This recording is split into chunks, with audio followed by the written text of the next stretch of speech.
Hey there, folks. Today, let's dive into the nitty-gritty of what voting really means and its legal implications. Ever wondered about the power behind that simple act of casting your vote?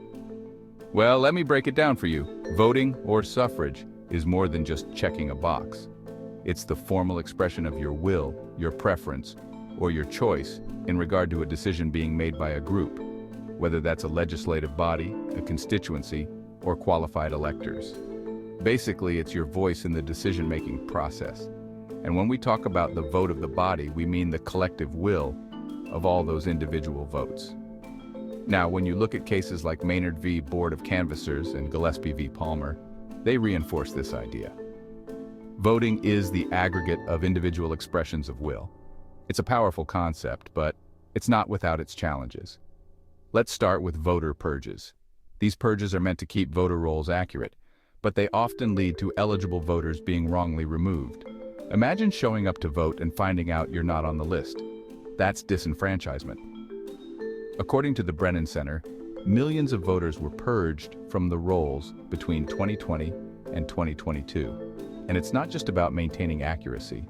These purges can be influenced by groups casting doubt on election integrity, leading to even more complications. Speaking of complications, let's talk about the national popular vote in Maine. There's a citizen-led initiative trying to overturn a law that would tie Maine's electoral college votes to the national popular vote. This People's Veto campaign aims to gather enough signatures to put this repeal on the ballot. The law, known as LD 1578, is part of the National Popular Vote Interstate Compact. Proponents argue it strengthens democracy, making sure the presidency reflects the will of the majority. But opponents say it diminishes the influence of individual states. If the veto campaign succeeds, Maine voters will decide its fate, potentially impacting the 2024 presidential election. This highlights the debate over the Electoral College and its role in U.S. elections. And then there's the Supreme Court. This body has a massive influence on voting rights. Take the Shelby County v. Holder case, for example. This landmark decision weakened the Voting Rights Act by striking down a key provision that required federal approval for changes to voting laws in states with a history of racial discrimination. Now, states can implement changes more easily, potentially disenfranchising minority voters.